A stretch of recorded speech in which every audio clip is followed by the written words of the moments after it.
Entre 1942 et 1943, le haut commandement allemand accumulait des preuves techniques irréfutables que la guerre ne pouvait plus être gagnée. Les rapports de l'OKW et de l'état-major montraient des chiffres de pertes, de productions industrielles et de logistique qui rendaient la victoire mathématiquement impossible. Tandis que les divisions à l'Est consommaient plus de personnel qu'ils ne pouvaient être remplacés, la Kriegsmarine perdait des sous-marins à un rythme insoutenable et la Luftwaffe faisait face à une supériorité aérienne alliée qui détruisait les capacités productives du Reich. Les généraux de l'état-major connaissaient ces données depuis des mois avant que Hitler ne reconnaisse l'ampleur du désastre. Mais pourquoi ont-ils continué à obéir? Quand ont-ils su exactement que tout était perdu? Comment continue-t-on une guerre sachant qu'on ne peut pas la gagner? Le point de basculement, quand la victoire cesse d'être possible.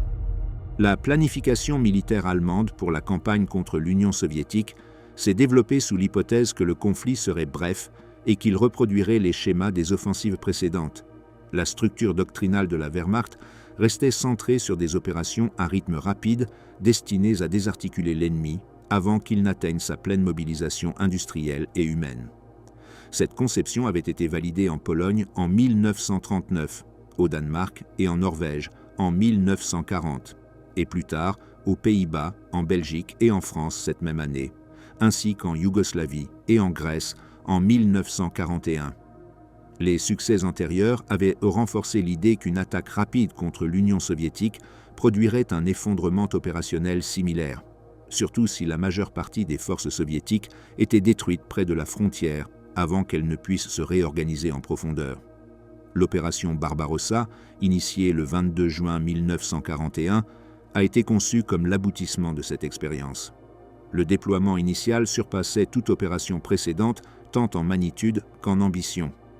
Près de 3,8 millions de militaires des puissances de l'Axe ont traversé simultanément une ligne de plus de 2900 km, soutenue par environ 3000 chars, plus de 7000 pièces d'artillerie et près de 3000 aéronefs.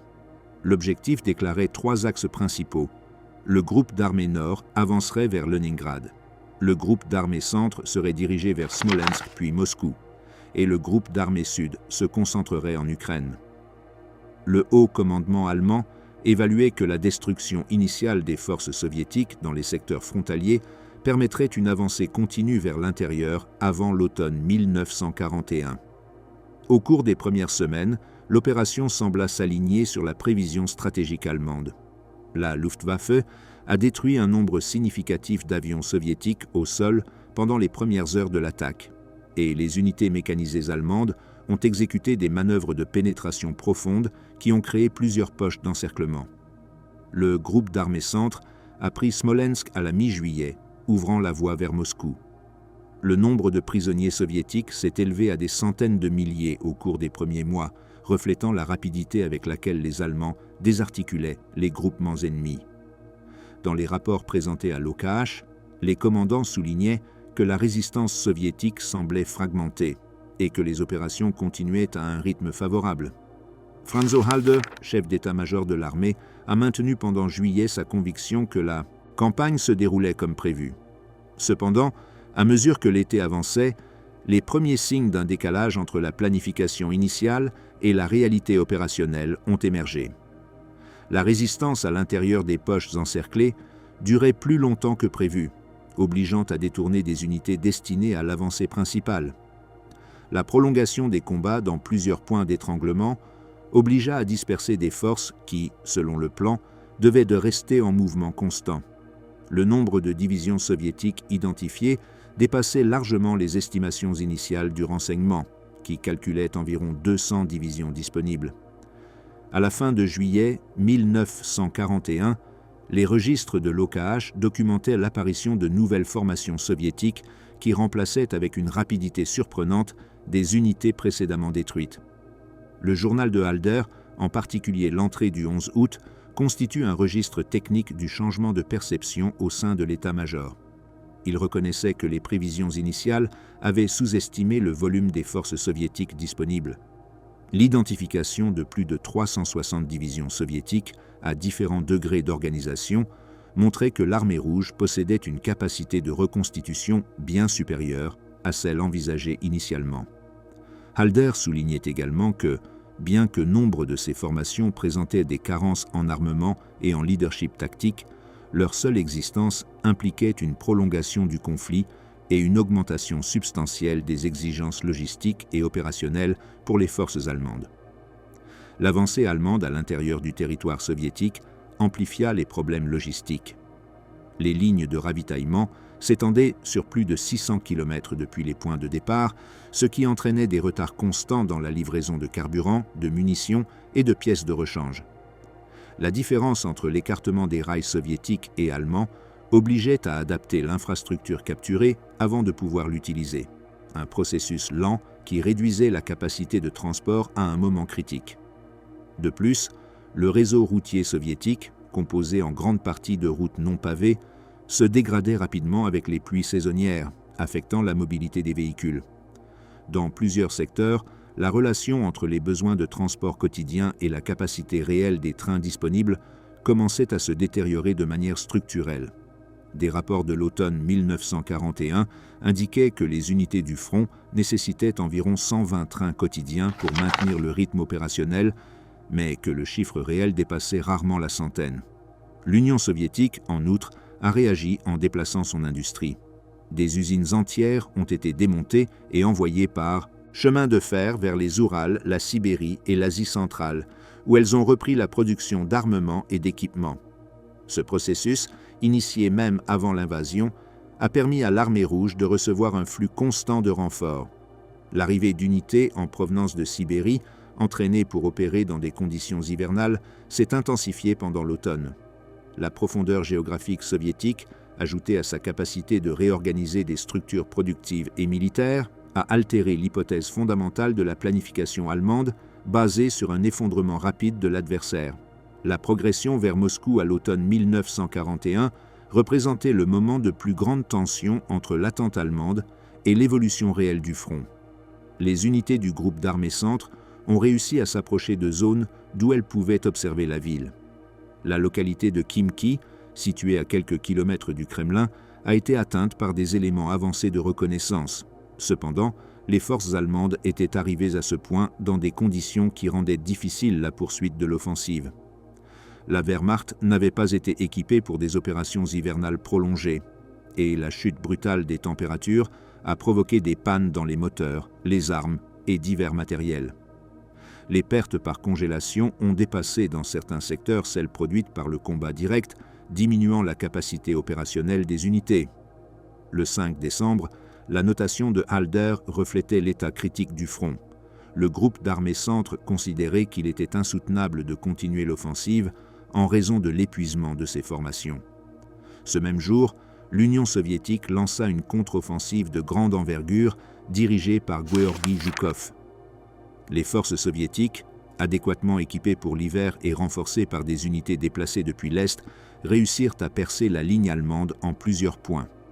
Entre décembre 1941 et janvier 1942, les Allemands furent repoussés entre 100 et 250 km vers l'ouest, abandonnant du matériel qui ne pouvait être récupéré et réorganisant leurs lignes défensives sous pression constante. La réversion de la situation opérationnelle eut un impact immédiat sur la structure de commandement. Le 19 décembre 1941, Hitler destitua Walter von Brauchitsch et prit personnellement le commandement de l'armée. La centralisation des décisions opérationnelles sous contrôle politique direct intensifia le fossé entre les évaluations techniques de l'état-major et les directives émises depuis le sommet du régime. Les rapports élaborés à la fin de 1941 montraient une détérioration significative de la force de combat allemande. Les estimations internes comptabilisaient plus de 830 000 pertes accumulées depuis le début de l'opération. Les divisions, à l'origine projetées pour des campagnes brèves, maintenaient des effectifs bien en dessous de leur dotation nominale. La viabilité de la stratégie allemande a commencé à être évaluée en termes de capacité réelle et non d'objectifs déclarés. À la fin de 1941, la Wehrmacht faisait face à un scénario que sa doctrine jugeait inadéquat. Une guerre prolongée sur de multiples fronts. En plus de l'Union soviétique, l'Allemagne maintenait des engagements militaires en Afrique du Nord, dans l'Atlantique, et dans la défense du territoire européen face à l'intensification des bombardements alliés. Les chiffres de production, de transport et de remplacement montraient une tendance qui rendait difficile de soutenir un conflit prolongé sans une profonde réorganisation industrielle. Malgré les résultats de l'hiver, une nouvelle offensive a été conçue pour 1942, Fall Blau. L'objectif était de sécuriser les ressources pétrolières du Caucase et de frapper de manière décisive le front sud soviétique. Les planificateurs allemands insistaient sur des estimations qui, une fois de plus, considéraient l'adversaire comme affaibli. Néanmoins, les rapports internes enregistraient des réserves quant à la capacité de remporter une victoire décisive. La différence entre le langage technique de ces documents et les décisions opérationnelles adoptées reflétait une dissociation croissante dans la conduite allemande. Vers la fin de 1942, le décalage entre l'analyse militaire et la direction politique était déjà une caractéristique structurelle du système de commandement allemand. Les calculs sur la disponibilité des forces, la capacité industrielle et l'état du front contrastaient avec les ordres de poursuivre des offensives qui dépassaient les ressources disponibles. Ce fossé marquerait le développement du conflit dans les années suivantes, établissant une tendance où la viabilité matérielle de la guerre divergeait progressivement des objectifs stratégiques qui continuaient d'être poursuivis. Le front de l'Est, la guerre mesurée en distance. L'échec de l'offensive allemande devant Moscou en décembre 1941 a obligé le haut commandement à reconsidérer les paramètres stratégiques de la campagne.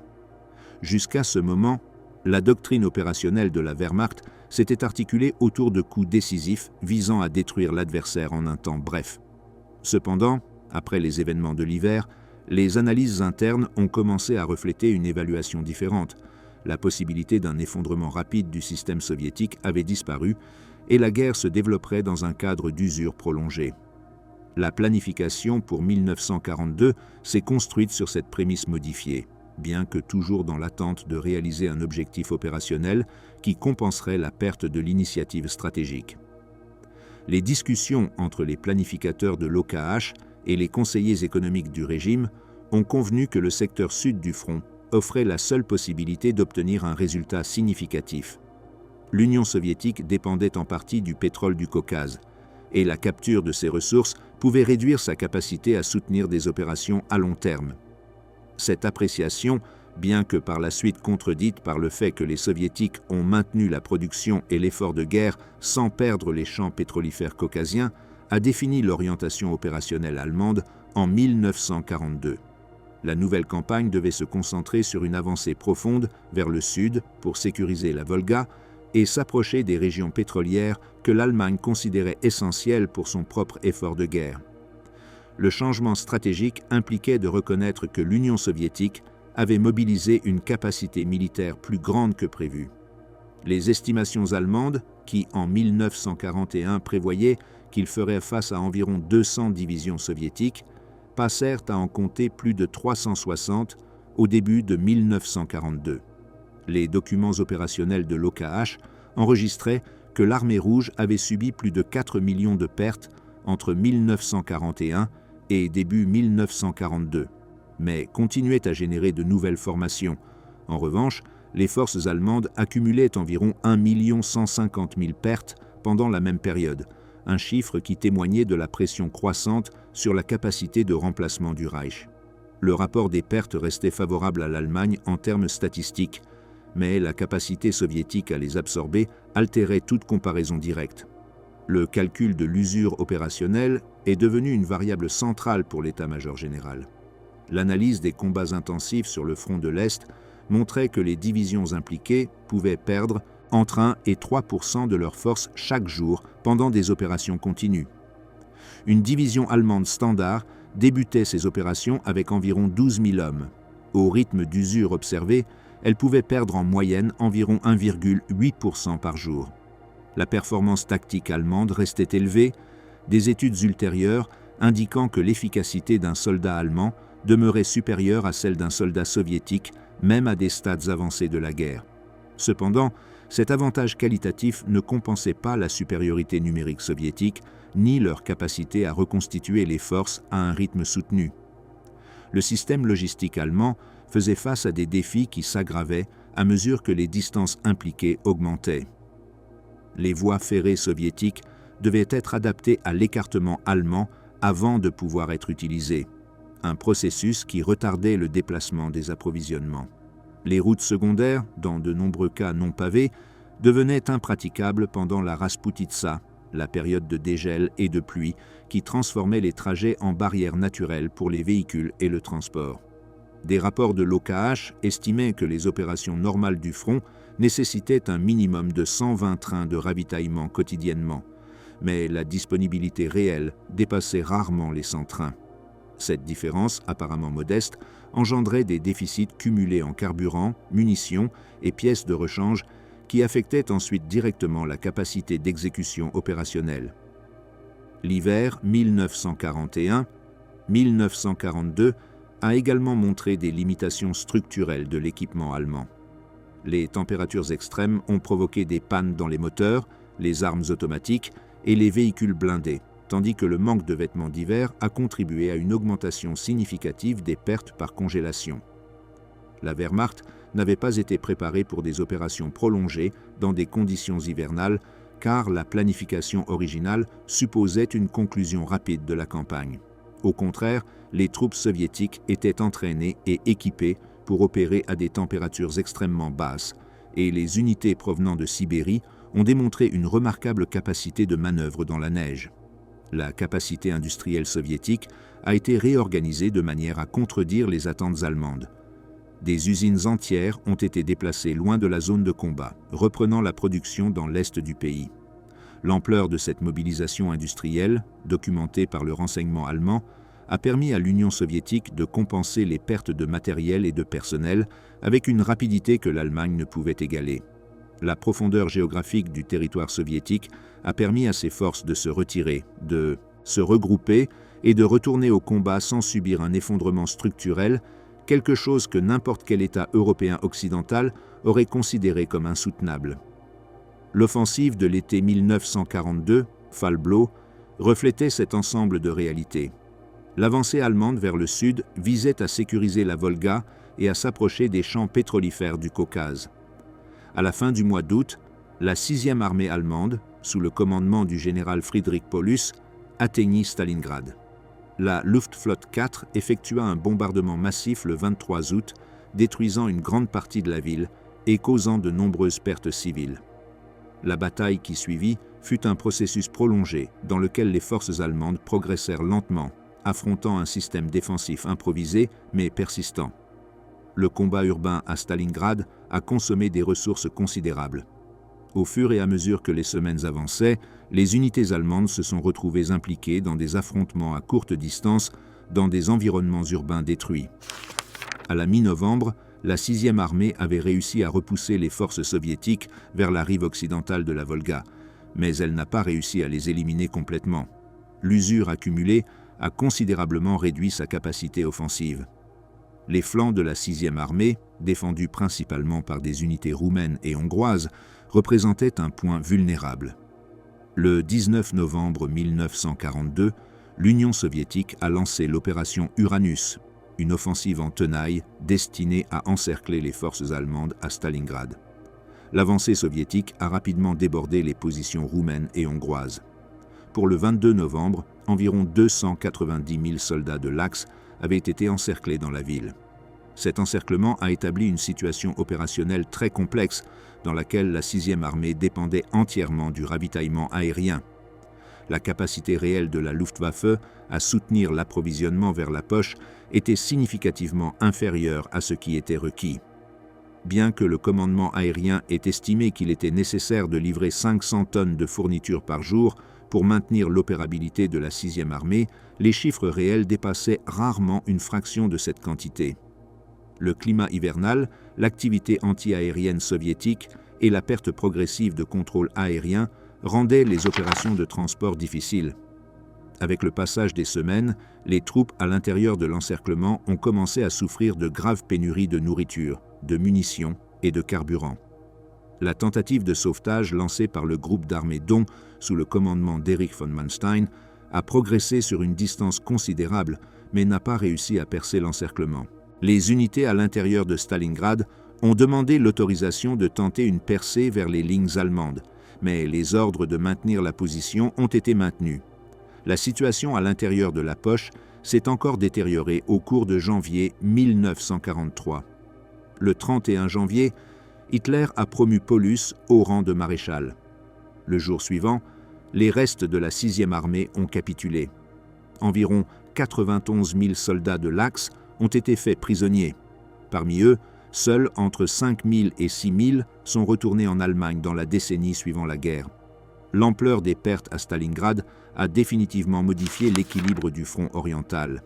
On estime que les pertes totales de l'Axe dans la campagne, y compris les opérations précédentes et postérieures à l'encerclement, ont dépassé les 800 000. Les chiffres soviétiques étaient également élevés, mais l'armée rouge a conservé la capacité de lancer des offensives après la chute de la ville. L'analyse comparative de la production industrielle et de la mobilisation a montré que l'Union soviétique surpassait l'Allemagne en volume de matériel de guerre.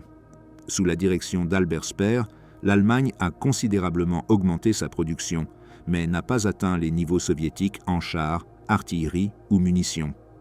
La bataille de Koursk, en juillet 1943, a consolidé ces tendances. Bien que les forces allemandes aient infligé de lourdes pertes aux soviétiques, les capacités de remplacement différentielles ont déterminé que l'Allemagne ne pouvait pas soutenir une offensive de cette envergure. Koursk est devenue la dernière offensive stratégique allemande sur le front de l'Est. À partir de ce moment, la Wehrmacht a adopté une posture principalement défensive sur l'ensemble du secteur oriental. Les documents du Haut Commandement de 1943 reflètent une évolution dans les directives opérationnelles. Au lieu de définir des objectifs offensifs décisifs, les rapports commencent à faire référence à la nécessité de maintenir le front, gagner du temps ou infliger des pertes à l'ennemi. Ces formulations montraient que, en termes professionnels, on reconnaissait que la victoire à l'Est n'était plus atteignable dans les paramètres matériels disponibles. L'accumulation de preuves sur les différences de production, de mobilisation et de réserves humaines a conduit à un consensus interne. Même avec des améliorations de l'efficacité allemande, le Reich ne pouvait égaler la capacité soviétique. La dissociation entre l'évaluation technique du haut commandement et les directives politiques s'est amplifiée pendant cette période. Les rapports de l'état-major identifiaient des limitations structurelles sans solution immédiate, tandis que les ordres émis depuis Berlin insistaient pour maintenir des positions indépendamment de leur valeur opérative. Cette divergence continuerait à s'étendre au cours des années suivantes, conditionnant la conduite du front oriental jusqu'à l'effondrement final du régime. 3 océans perdus. Le monde qui s'est refermé sur le Reich. L'expansion initiale du conflit avait permis à l'Allemagne de réaliser des avancées significatives en Europe continentale. Mais à partir de 1941, les théâtres secondaires ont commencé à révéler un schéma structurel que le haut commandement allemand ne pouvait ignorer. Alors que le front de l'Est absorbait la majeure partie des ressources militaires et économiques du Reich, les campagnes en Afrique du Nord, en Méditerranée et dans l'Atlantique montraient clairement que l'Allemagne ne contrôlait plus l'environnement stratégique mondial. Ces espaces, définis comme secondaires dans la planification initiale, démontraient que la capacité de l'Allemagne à projeter et soutenir des opérations au-delà du continent européen était limitée par des conditions logistiques et navales que les Alliés exploitaient avec une efficacité croissante. En 1943, les rapports de l'OKW convergeaient vers un diagnostic commun. Les pertes accumulées dans ces théâtres rendaient irréalisable toute possibilité d'inverser la détérioration globale de la position stratégique allemande. Le nord de l'Afrique illustrait de manière particulièrement claire la distance entre le rendement tactique et la viabilité stratégique. L'arrivée de l'Africa Corps à Tripoli, le 11 février 1941, répondait à un objectif restreint, soutenir l'Italie sur un front secondaire, tandis que la Wehrmacht concentrait sa puissance principale pour la campagne décisive à l'Est. Le théâtre devait être maintenu avec une utilisation limitée des forces et sans grandes ambitions territoriales. Cependant, la conduite opérationnelle adoptée par le général Erwin Rommel modifiait en fait le caractère de la campagne. Rommel interprétait qu'une posture défensive prolongée en Afrique du Nord serait insoutenable face à une puissance navale et logistique comme le Royaume-Uni, et choisit d'employer des offensives rapides pour maintenir l'initiative. Cette différence entre le but stratégique prévu et les opérations exécutées créa une contradiction de fond qui influencera toute la campagne. L'environnement opérationnel du désert imposait des restrictions qu'aucune compétence tactique ne pouvait compenser de manière durable.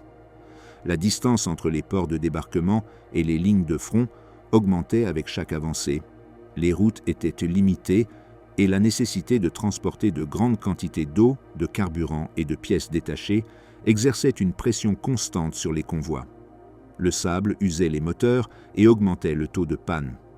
Les évaluations internes de l'Africa Corps documentaient que même lors des avancées les plus réussies, les unités dépendaient d'un flux de fourniture qui n'atteignait jamais le niveau requis.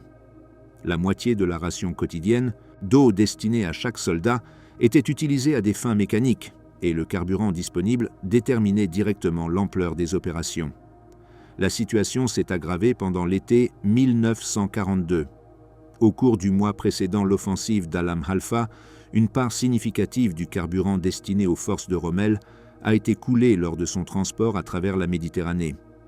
Lorsqu'il a lancé l'attaque en août, il faisait face à des forces britanniques mieux ravitaillées, avec 700 chars contre 510 Allemands et Italiens, dont seule une petite fraction correspondait à des modèles allemands réellement capables de faire face aux blindés alliés de dernière génération. L'offensive a échoué, en grande partie à cause de la pénurie de carburant, et les forces de l'Axe ont été obligées d'adopter une posture défensive. La deuxième bataille d'El Alamein, qui a commencé en octobre 1942, s'est déroulée dans des conditions encore moins favorables. Les forces de l'Axe avaient perdu des quantités considérables de fournitures en septembre et octobre, et les interceptions alliées des communications révélaient que la capacité allemande à recevoir du carburant était minimale. Pendant ce temps, les forces britanniques sous le commandement de Bernard Montgomery disposaient de réserves logistiques abondantes et d'une supériorité aérienne croissante.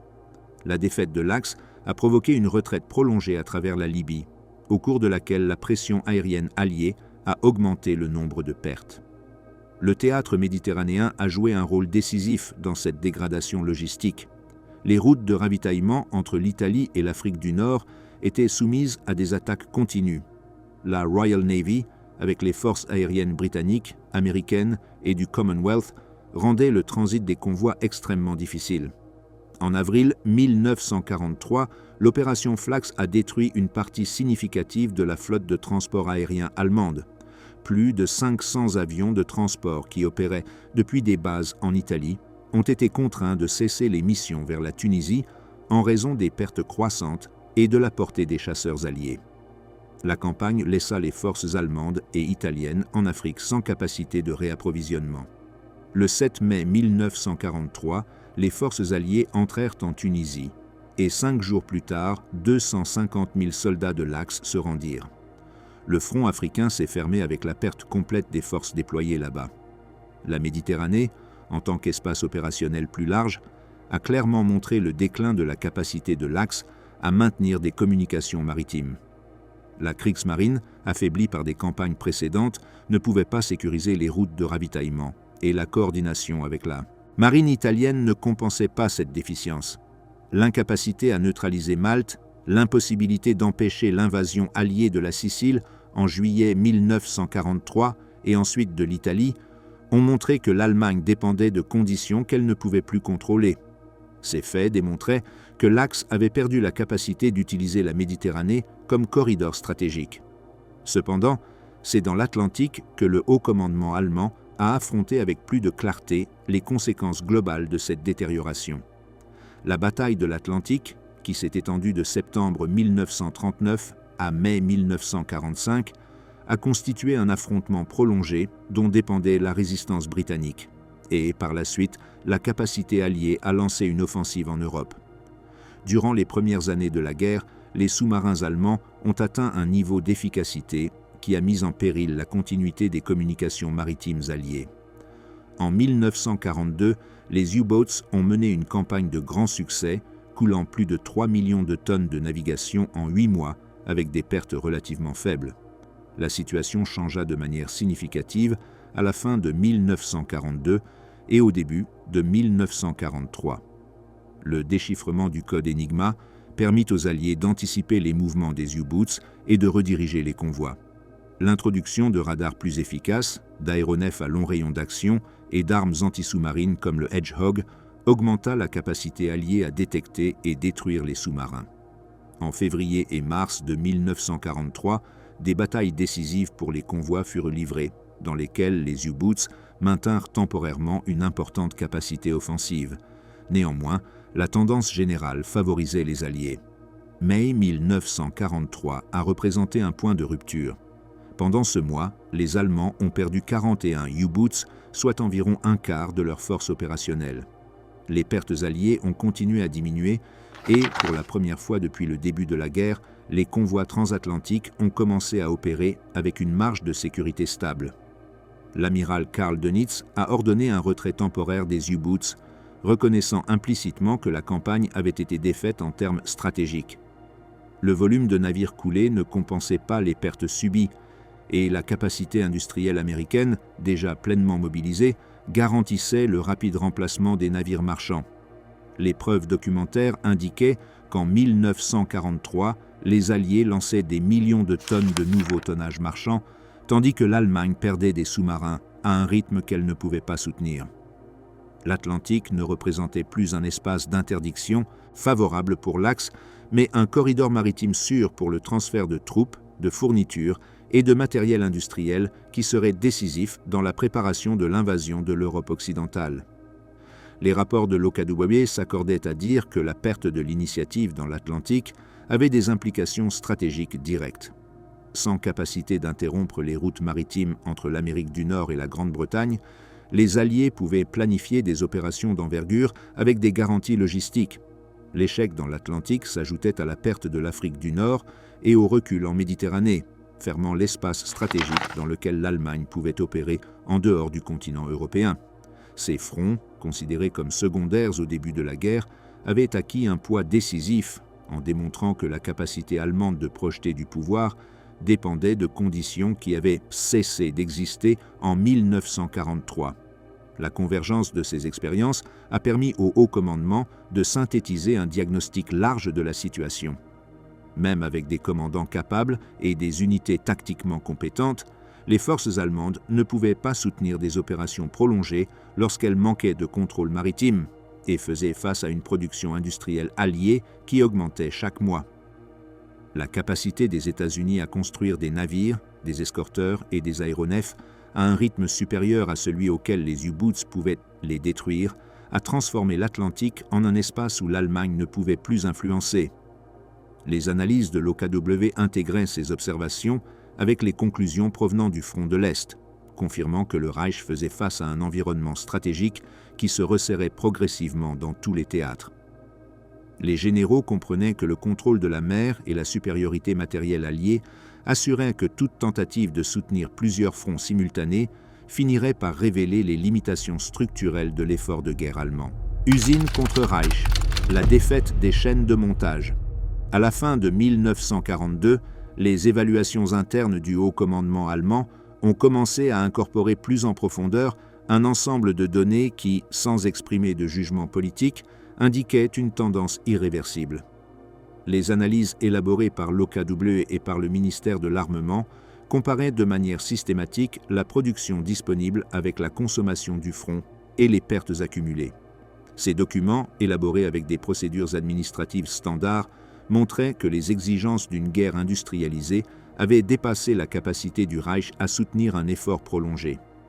L'élargissement progressif de l'écart entre le nécessaire et le possible a introduit une dimension quantitative à la détérioration militaire qui devenait plus sévère à chaque trimestre de guerre. La montée d'Albert Speer au ministère de l'Armement en février 1942 a établi un cadre centralisé pour la gestion industrielle. Sous son administration, la production d'armement a considérablement augmenté.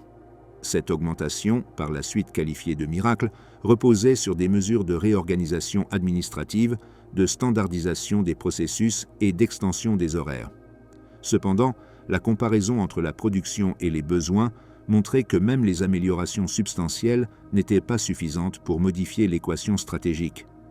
L'Allemagne avait commencé la guerre sans adapter complètement son économie à un conflit prolongé, et les réformes mises en œuvre à partir de 1942 faisaient face à des limitations structurelles qu'aucun processus administratif ne pouvait éliminer. Les rapports sur la production de chars constituaient l'une des principales bases pour ces évaluations. En 1943, l'Allemagne a fabriqué environ 11 000 chars, chiffre qui représentait une augmentation appréciable par rapport aux années précédentes. Cependant, les puissances alliées produisaient des quantités bien supérieures. La même année, les États-Unis ont construit près de 29 500 chars, l'Union soviétique environ 20 000 et le Royaume-Uni plus de 7 400. Cette disparité signifiait que, même en considérant la qualité de certains modèles allemands, le volume global de matériel allié était suffisant pour absorber les pertes et maintenir une pression constante sur les fronts principaux. La capacité combinée des États-Unis et de l'Union soviétique dépassait à elle seule toute possibilité allemande de compenser les pertes à un rythme équivalent. Le développement du char Panther a illustré à la fois les forces techniques allemandes et les limitations industrielles. Conçu en réponse directe au T-34 soviétique, sa production a commencé à la fin de 1942. Le véhicule a démontré des capacités supérieures en termes d'armement et de protection, mais sa fabrication a subi des interruptions dues à des changements administratifs, des dommages causés par les bombardements et des problèmes mécaniques liés à la conception initiale. La planification prévoyait la production de 600 unités mensuelles, mais ces chiffres n'ont pas été atteints. En 1943, la moyenne mensuelle était d'environ 148 Panthers, chiffre qui a augmenté à environ 315 en 1944, atteignant un maximum en juillet. Le total produit jusqu'à la fin de la guerre s'est approché de 6 000 unités, loin du volume requis pour contrer la production soviétique. Les modèles Tiger et Tiger II présentaient des chiffres encore plus réduits. Entre 1942 et 1944, environ 1355 Tiger I ont été produits et moins de 500 Tiger II entre 1944 et 1945. Malgré la supériorité individuelle de ces véhicules en combat, leurs chiffres étaient insuffisants pour influencer de manière significative un conflit qui dépendait de la disponibilité massive de la force mécanisée. La complexité du design, le temps de fabrication et la dépendance à des matériaux critiques réduisaient la vitesse de production, un facteur que les rapports techniques du ministère de l'Armement signalaient de manière récurrente. Le déséquilibre industriel devenait encore plus évident en considérant la production alliée d'aéronefs. Alors qu'en 1939, les États-Unis fabriquaient moins de 3 000 avions par an, les programmes d'expansion mis en œuvre dans les années suivantes portèrent la production à des niveaux sans précédent. Les objectifs de fabrication fixés pour 1943 prévoyaient plus de 100 000 appareils, chiffre qui serait atteint et dépassé. À la fin de la guerre, l'industrie aéronautique américaine avait produit environ 300 000 avions. Cela incluait des bombardiers, des chasseurs et des avions de transport qui seraient utilisés dans tous les théâtres. En 1944, environ 2/3 de l'équipement militaire utilisé par les Alliés provenait des usines américaines. Le programme pré-bail a augmenté cette inégalité. L'Union soviétique a reçu des milliers de chars, camions, avions et matériel spécialisé, ainsi que des aliments, équipements médicaux et matières premières. La moitié du parc automobile soviétique était composé de véhicules fournis par les États-Unis et le Canada. Les rapports allemands sur les captures de matériel identifié au front reconnaissaient la qualité supérieure de ces véhicules et leur contribution à l'augmentation de la mobilité de l'armée rouge. Parallèlement, la fourniture alliée d'aluminium, carburant d'aviation et équipements industriels complétait la production soviétique, élargissant le fossé par rapport à l'Allemagne. Le volume de véhicules blindés produits pendant toute la guerre montrait un contraste significatif. Tandis que l'Allemagne fabriquait environ 49 900 véhicules entièrement chenillés, les Soviétiques en produisaient environ 99 150, en plus des véhicules reçus via le Lend-Lease. Ce volume permettait à l'armée rouge d'absorber des pertes à un rythme qui, selon les analyses de l'OKH, aurait été prohibitif pour toute puissance européenne occidentale. Bien que les études internes reconnaissaient que les pertes alliées en blindés étaient supérieures à celles des Allemands, la capacité de remplacement modifiait complètement les implications stratégiques de ces proportions. La production navale américaine reflétait une capacité industrielle d'une ampleur qui dépassait tous les efforts allemands. En 1943, les États-Unis ont lancé plus de 11 millions de tonnes de navigation marchande, un chiffre qui dépassait largement la capacité de l'Axe à couler des navires par des sous-marins. Les usines américaines ont adopté des méthodes de production de masse qui ont étendu leurs bénéfices à la fabrication d'armes, de véhicules et d'avions. Des entreprises comme Ford Motor Company ont appliqué des techniques d'assemblage qui permettaient de fabriquer un véhicule en un peu plus d'une minute. Ce volume industriel devait être évalué en tenant compte du fait que le chômage aux États-Unis est tombé à 1,9% en 1945, reflétant la mobilisation complète de la main-d'œuvre. Les bombardements alliés ont exercé une pression significative sur la production allemande. Les forces aériennes britanniques et américaines ont intensifié leurs attaques tant sur les centres industriels que sur les infrastructures critiques. La directive de bombardement de zones britanniques de février 1942 a élargi l'éventail des cibles et augmenté le rythme des attaques nocturnes. L'USAF, quant à elle, a mené des attaques diurnes de précision contre des usines de roulement, des raffineries et des centres de transport.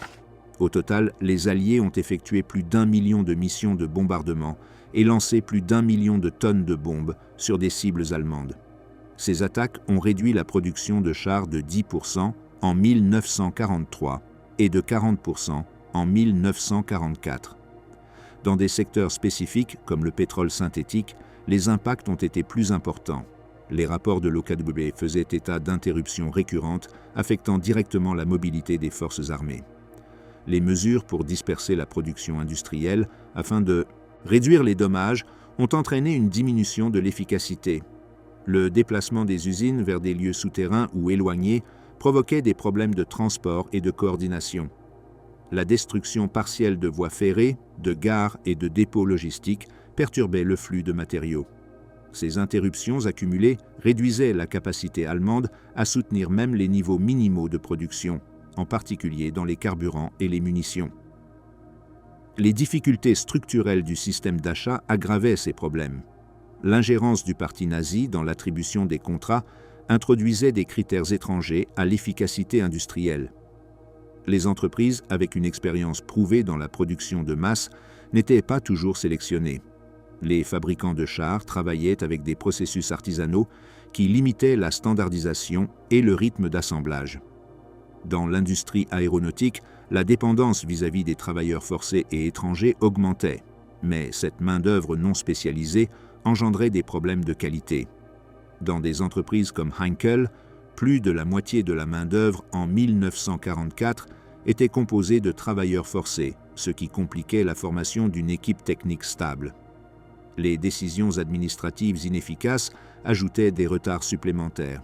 Un exemple documenté fut l'instruction de 1943 pour que Henschel adapte ses lignes de production à un nouveau chasseur lourd, une tâche qui impliquait de reconfigurer la machinerie et les processus.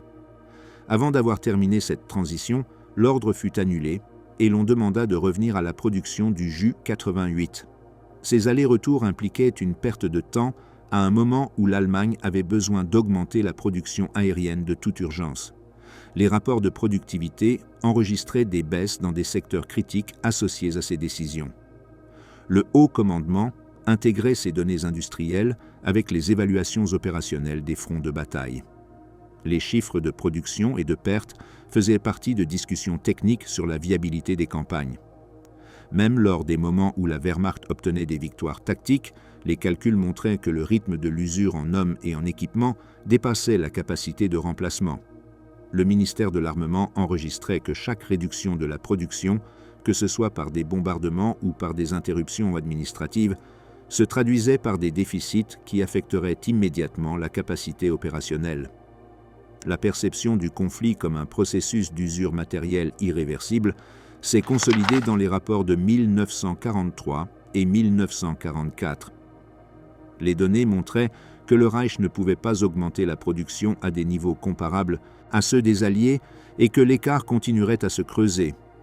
Le volume de chars, d'avions et de munitions disponibles sur les fronts dépendait d'un système industriel qui avait commencé la guerre sans préparation pour un effort prolongé, Bien que les réformes de Speer aient augmenté l'efficacité, elles n'ont pas réussi à inverser une tendance globale résultant à la fois de limitations internes et de la pression soutenue des attaques alliées. Les rapports de l'OKW documentaient que la combinaison de pertes accumulées, de consommation sur de multiples fronts et de capacités de production limitées conduisait à un scénario dans lequel la guerre ne pouvait plus être soutenue matériellement, même si la Wehrmacht conservait la capacité de remporter des victoires tactiques dans des secteurs isolés. Intelligence et décryptage, la guerre invisible perdue. Alors que les fronts terrestres occupaient la majeure partie de l'attention dans les rapports quotidiens du haut commandement allemand, un processus silencieux mais décisif se déroulait en parallèle. L'érosion continue de l'avantage informationnel. Pendant les premières années de la guerre, la Wehrmacht avait compté sur sa capacité à opérer rapidement, combinée à un système de communication chiffré, considéré comme inviolable, pour lui permettre d'imposer son propre rythme stratégique. Cependant, vers 1943, la réalité commençait à être évidente pour les officiers responsables de la sécurité des communications et de l'analyse des signaux. Le Reich était systématiquement surclassé dans la guerre du renseignement et cette défaite se manifestait dans deux dimensions complémentaires.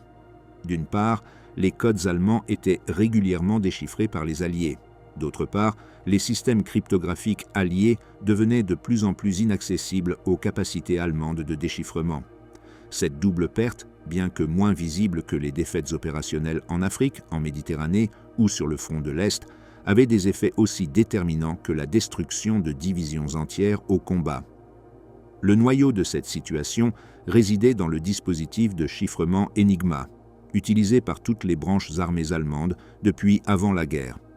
Enigma, à l'origine un produit commercial, utilisait une série de rotors qui modifiaient la route électrique générée par chaque pression de touche. Le résultat était une substitution complexe qui variait avec chaque caractère écrit. Les combinaisons possibles, qui incluaient sélection et position des rotors, réglage du panneau de connexion et configuration quotidienne, semblaient garantir une sécurité absolue selon les évaluations allemandes. Cette perception conduisit à un degré notable de confiance institutionnelle. Dans les mois précédant l'invasion de la Pologne, la Wehrmacht avait déployé plus de 100 000 machines Enigma, convaincue que son système de communication était impénétrable, même face à des efforts techniques considérables. Cependant, le scénario était différent de ce que supposaient les planificateurs allemands. Depuis 1932, un petit groupe de mathématiciens polonais du Biuro Cyfrów, dirigé par Marian Rejewski, avait réussi à briser le chiffrement dans sa forme initiale. En utilisant des combinaisons de théories mathématiques, d'analyse statistique et de documentation fournies par le renseignement français, ils ont réussi à reproduire partiellement le câblage interne des rotors d'Enigma, permettant d'interpréter les messages chiffrés. Face à la menace imminente d'invasion, les Polonais ont partagé leurs découvertes avec les Britanniques et les Français en juillet 1939. Cet acte, motivé par des considérations stratégiques claires, a permis aux Britanniques d'organiser un programme de déchiffrement qui dépasserait rapidement les capacités précédentes des services polonais. Le Royaume-Uni a institutionnalisé ce travail à Bletchley Park, où une équipe interdisciplinaire de mathématiciens, linguistes, spécialistes des statistiques, opérateurs radio et personnel technique s'est réunie. Contrairement aux méthodes artisanales précédentes, les Britanniques ont transformé la cryptographie en un processus semi-industriel. Des dispositifs électromécaniques, connus sous le nom de bombes, ont été construits, détectant des configurations plausibles d'Enigma par des opérations répétitives d'essai et d'élimination. Le travail dirigé par Alan Turing et d'autres spécialistes a développé des procédures plus avancées qui ont permis de lire le trafic allemand dès les premiers stades de la guerre. À la fin de 1940, les messages de la Luftwaffe étaient déchiffrés de manière régulière, ceux de la Heer avec un certain retard et ceux de la Kriegsmarine, bien que plus difficiles à cause de l'utilisation de procédures plus strictes, ont commencé à devenir vulnérables en raison d'erreurs opérationnelles et de capture de matériel. Le succès britannique dépendait également de lacunes dans la discipline opérationnelle allemande. La structure d'Enigma nécessitait que les opérateurs appliquent des configurations exactes et changent de procédure régulièrement. Cependant, de nombreux messages contenaient des phrases répétées ou des structures prévisibles, ce qui facilitait la génération de points de départ pour l'analyse. De plus, les unités allemandes ne modifiait pas toujours les clés avec la fréquence stipulée. Les analystes britanniques, soutenus par des interceptions systématiques, ont profité de ces incohérences pour accélérer les déchiffrements. Au début de 1941, le programme Ultra lisait régulièrement les communications aériennes et terrestres allemandes, fournissant des informations immédiates sur les mouvements, les ordres et les déploiements. Les captures de matériel physique ont accéléré encore plus le processus. En mai 1941, après le combat contre le U-110, les forces britanniques ont réussi à récupérer une machine Enigma navale, ainsi que des codes opérationnels, des tableaux de signaux et des manuels de procédure. Cet événement a permis de déchiffrer de manière systématique le trafic des U-Boots, ce qui avait des implications directes pour la bataille de l'Atlantique. À partir de ce moment-là, le Centre de renseignement naval britannique a fréquemment reçu la position approximative des sous-marins allemands et a pu coordonner les convois pour minimiser les rencontres. Combiné avec des améliorations, du radar, du sonar et des capacités aériennes, cet accès a contribué à une réduction significative des pertes alliées et à une augmentation progressive des pertes allemandes. La Kriegsmarine a tenté d'augmenter la sécurité en introduisant un rotor supplémentaire dans des variantes spécifiques de l'Enigma. Cette modification a entraîné une période durant laquelle les messages navals ne pouvaient pas être lus par les Alliés. Cependant, la récupération de nouveaux codes par des opérations de capture et la construction de bombes plus rapides par la marine américaine ont rétabli la capacité de déchiffrer les messages en décembre 1942. Lorsque cela s'est produit, les Alliés avaient acquis une capacité opérationnelle considérable pour intercepter et neutraliser les groupes de sous-marins avant qu'ils ne puissent attaquer les convois. En juin 1943, par exemple, un message Ultra a indiqué la formation d'une ligne de patrouille allemande composée de 17 sous-marins destinés à interrompre le trafic entre l'Amérique du Nord et Gibraltar. Les convois ont été détournés par des itinéraires alternatifs et aucune confrontation ne s'est produite dans ce secteur pendant tout le mois. La valeur opérationnelle d'Ultra résidait dans sa capacité à fournir aux Alliés une connaissance anticipée des plans allemands. Cela incluait les mouvements d'unités blindées en Afrique du Nord, les schémas de bombardement assignés à la Luftwaffe et les réaménagements de la défense côtière de l'Atlantique. Bien que les commandants alliés sachent rarement l'origine exacte de certains rapports, en raison de mesures strictes de compartimentation, les informations générées par Ultra ont contribué à des décisions opérationnelles qui ont réduit de manière significative les avantages tactiques allemands. L'existence d'histoires de couverture, comme des vols de reconnaissance ou des découvertes circonstancielles, assurait que l'origine de la connaissance restait cachée et que les Allemands ne soupçonnaient pas que leur système cryptographique avait été compromis.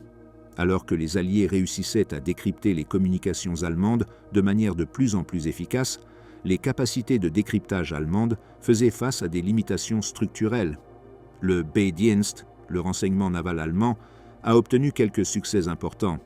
Sous la direction de Wilhelm Tranow, il avait percé les codes navals britanniques dès les années 30.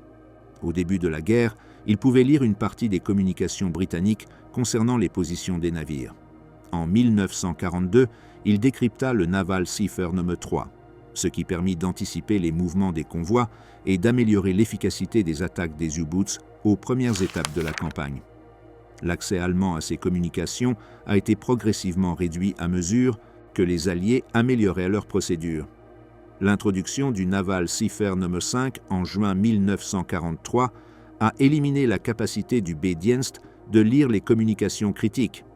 L'adoption de machines Tipex, avec des complexités internes comparables ou supérieures à Enigma et des procédures disciplinées, a encore réduit les opportunités pour le déchiffrement.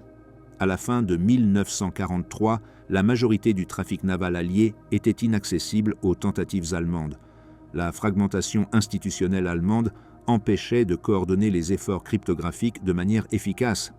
Il n'existait pas d'agence centrale comparable à Bletchley Park.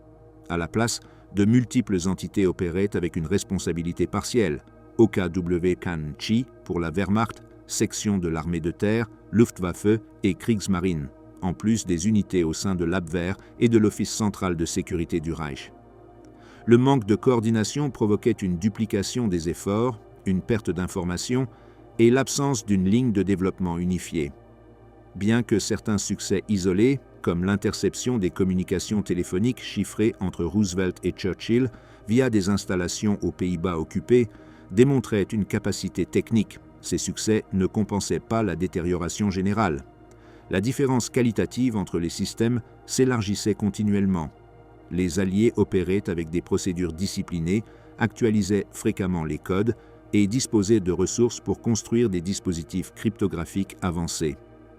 L'Allemagne avait une confiance excessive dans un système dont la sécurité dépendait autant du design que de la discipline opérationnelle, une discipline qui était rarement uniforme entre ses unités.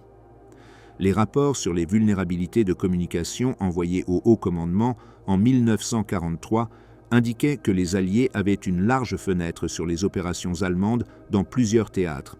En même temps, le volume d'informations utiles que l'Allemagne était capable d'obtenir diminuait de manière constante. Au niveau opérationnel, la conséquence était claire. Les Alliés pouvaient anticiper les mouvements allemands, tandis que l'Allemagne opérait avec une connaissance incomplète des plans et des communications de ses adversaires. Cela affectait directement la capacité de réagir avec précision stratégique dans des campagnes où le temps et le mouvement déterminaient le succès. À mesure que les opérations alliées gagnaient en ampleur et en coordination, la perte de l'avantage informationnel limitait de plus en plus la capacité allemande à adapter ses forces. L'obéissance qui a survécu à l'espoir. À mesure que la guerre avançait et que la situation stratégique allemande se détériorait de manière visible sur tous les fronts, les analyses internes du haut commandement commencèrent à montrer un contraste significatif entre ce que les officiers professionnels évaluaient comme réalité opérationnelle et ce que la direction politique exigeait. Au cours de 1943 et 1944, l'information accumulée par les différents bureaux de planification et par les commandements de terrain indiquait sans ambiguïté que l'Allemagne ne disposait plus des ressources, du temps, ni de l'initiative nécessaire pour modifier le cours du conflit. La combinaison de l'épuisement sur le front de l'Est, la perte du contrôle maritime dans l'Atlantique, la réduction de la capacité productive par les bombardements alliés et la supériorité matérielle ennemie croissante avaient créé un scénario où le retour à un équilibre stratégique était impossible. Cependant, cette connaissance technique ne se traduisit pas en une rupture institutionnelle de l'appareil militaire avec le régime. Le contraste entre évaluation professionnelle et obéissance politique resta une constante, et la capacité de convertir des analyses objectives en décisions d'État fut annulée par la structure du système gouvernemental du Troisième Reich.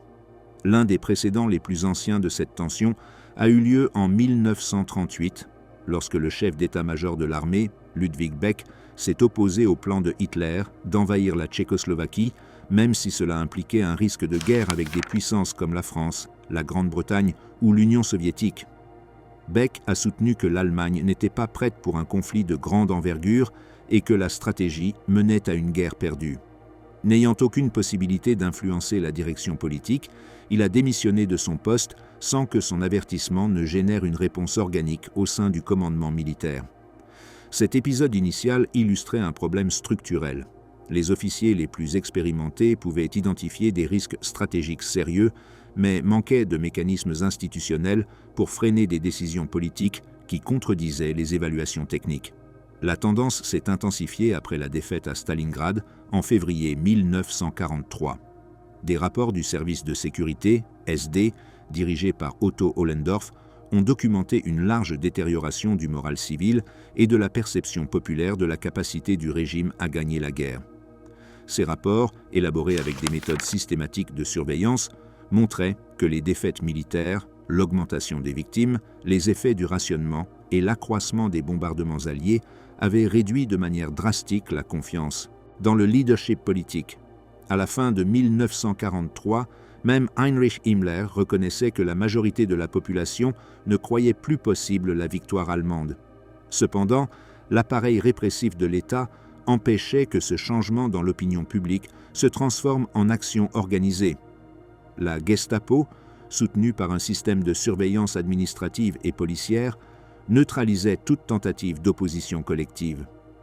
Les exemples de protestation, comme le cas de Rosenstrasse, montraient qu'un certain degré de résistance visible était possible, mais ne fournissaient pas de cadre pour une mobilisation nationale. Au sein de l'armée, la résistance s'est organisée en petits groupes sans capacité de coordination large. Leurs membres s'accordaient sur le fait que la conduite de Hitler menait le pays à un désastre irréversible, mais ils faisaient face à de sévères limitations: communication surveillée, risque de représailles contre les familles et la structure hiérarchique de l'armée qui exigeait une obéissance stricte. La résistance militaire au régime se concentrait sur des individus ou de petits cercles qui tentaient de persuader des officiers de haut rang d'organiser un coup d'État. Entre la fin de 1943 et la mi-1944, divers essais d'approche de Hitler ont été développés, dans lesquels les conspirateurs cherchaient à se situer suffisamment près pour utiliser des explosifs ou des armes courtes. Axel von dem Bussche, membre du régiment d'infanterie 9, a préparé une attaque à la grenade lors d'une présentation d'uniformes d'hiver prévue pour novembre 1943. Le plan dépendait d'une démonstration qui permettrait de s'approcher physiquement du Führer, mais le train transportant les uniformes a été détruit par des bombardements et l'événement a été annulé. Une tentative similaire prévue pour décembre a également échoué lorsque Hitler a modifié son itinéraire et a déplacé la réunion vers un autre emplacement.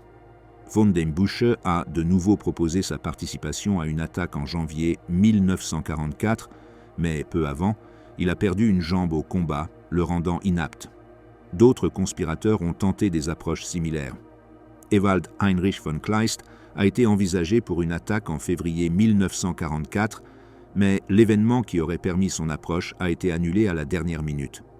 En mars, Eberhard von Breitenbuch a tenté d'assassiner Hitler lors d'une réunion prévue au Berghof, portant un pistolet de petit calibre caché dans ses vêtements, mais il a été empêché d'entrer dans la salle où se tenait la conférence. Beaucoup de ces tentatives n'ont pas échoué par manque de détermination, mais à cause des changements constants dans les routines d'Hitler et des strictes mesures de sécurité qui l'entouraient. Le Septutir, complot le plus développé, fut celui du 20 juillet 1944. Ses organisateurs cherchaient à utiliser l'opération Valkyrie, un plan conçu à l'origine pour maintenir l'ordre en cas de soulèvement interne ou d'effondrement administratif. Sous la rédaction originale, Valkyrie permettait de mobiliser l'armée de réserve pour sécuriser des infrastructures critiques à l'intérieur du territoire allemand. Le général Friedrich Olbricht proposa d'adapter le plan pour initier un coup d'État une fois qu'Hitler aurait été éliminé. L'objectif était d'activer Valkyrie immédiatement après l'assassinat, avant que les SS ou la Gestapo ne puissent réagir.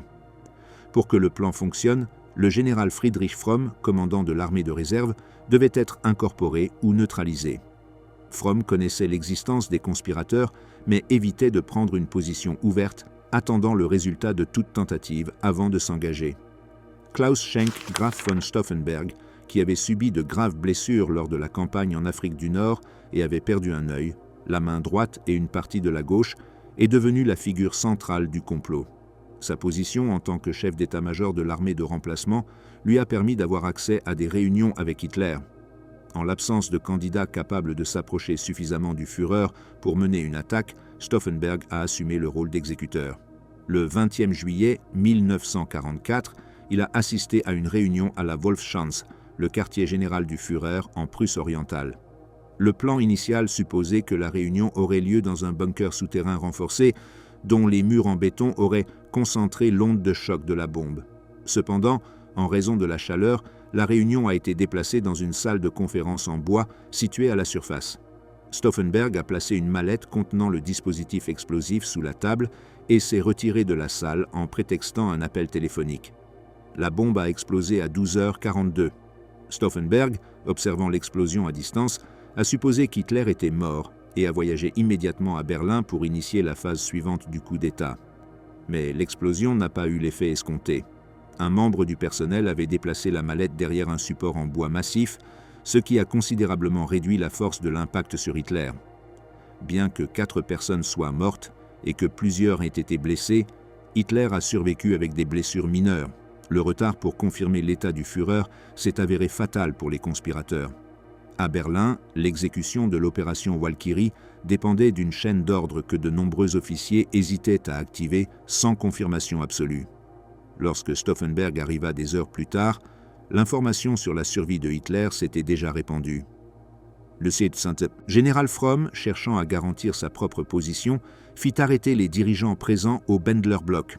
Ce soir-là même, il organisa une cour martiale sommaire et ordonna l'exécution immédiate de Stauffenberg, Olbricht, Merz von Quernheim et von Haeften, qui tenta de protéger Stauffenberg en se plaçant entre lui et le peloton d'exécution. Dans les jours suivants, la répression s'est étendue de manière accélérée. La Gestapo a identifié et arrêté des centaines de suspects. Beaucoup ont été soumis à des interrogatoires sévères et les procès du Volksgerichtshof, présidé par Roland Freisler, se caractérisaient par des procédures sommaires et des peines de mort. Entre août 1944 et les premiers mois de 1945, des milliers de personnes ont été détenues pour suspicion de lien avec la conspiration ou pour avoir exprimé des opinions contraires au régime. Près de 200 participants directs ou indirects du complot ont été exécutés. Même des figures de haut rang comme Wilhelm Canaris, Henning von Treschow, Julius Leber et Karl Goerdeler ont été finalement arrêtés et exécutés. La répression envers les impliqués dans le complot a démontré que la structure de contrôle de l'État fonctionnait encore pleinement, même lorsque la situation militaire se détériorait de manière irréversible. L'échec du complot du 20 juillet a éliminé toute possibilité de soulèvement coordonné au sein de l'armée. Hitler a remplacé de nombreux commandants et a intensifié la pression idéologique au sein des forces armées. Dans les mois suivants, les mesures pour assurer l'obéissance politique se sont intensifiées. Heinz Guderian, nommé chef d'état-major après le complot, a exigé la démission de tout officier qui ne soutenait pas complètement le régime. La Cour d'honneur de l'armée a expulsé des centaines d'officiers soupçonnés de manque de loyauté politique, les transférant à la juridiction des tribunaux de Freisler. La combinaison de purge interne et de répression judiciaire a encore réduit toute marge d'action indépendante au sein du haut commandement. La structure qui empêchait les officiers d'agir contre Hitler avait été établie des années auparavant par le serment personnel de loyauté au Führer. Ce serment, exigé depuis 1934, liait directement le soldat à Hitler et non à l'État allemand. À mesure que la guerre avançait, ce lien acquérait un poids au-delà du symbolisme. Sa violation impliquait des punitions sévères et, dans de nombreux cas, des représailles contre des familles entières. La présence de ce mécanisme légal et idéologique, ainsi que la surveillance du parti nazi dans toutes les institutions militaires, neutralisait toute initiative d'opposition ouverte. Même parmi ceux qui considéraient insoutenable la continuité de la guerre, la peur de la répression de l'État suffisait à inhiber des actions collectives. À la mi-1944, lorsque les forces américaines et britanniques avançaient depuis l'Ouest et que l'armée rouge pénétrait profondément en territoire européen depuis l'Est, la résistance militaire allemande acquit un caractère distinct. Beaucoup des conspirateurs restants ne croyaient plus possible un changement politique qui garantirait un avenir pour l'Allemagne. Leur objectif, à ce stade tardif, se concentrait sur la limitation de la destruction du pays et sur l'évitement, dans la mesure du possible, d'un effondrement total de l'ordre civil. Cette motivation, bien que pragmatique, ne put surmonter les obstacles structurels qui définissaient le système de commandement nazi. Les conspirateurs opéraient dans un environnement où la communication était dangereuse, la coordination limitée et l'action collective presque impossible. L'élément central qui a défini la fracture interne du haut commandement allemand pendant les dernières années de la guerre était la coexistence de deux réalités inconciliables. D'une part, les officiers professionnels disposaient d'informations suffisantes pour savoir que la défaite était inévitable. D'autre part, la structure de l'État nazi empêchait que cette connaissance se traduise par un changement politique ou militaire effectif. La combinaison de serments de loyauté, de surveillance constante, de mécanismes répressifs et de la fragmentation des rares groupes de résistance a créé un environnement dans lequel l'obéissance institutionnelle s'est maintenue, même lorsque la chaîne d'analyse technique montrait clairement que la guerre était perdue. Le résultat a été un appareil militaire qui a continué à exécuter des ordres, tandis que ses dirigeants professionnels comprenaient qu'il n'existait pas de voie réaliste pour altérer le cours du conflit.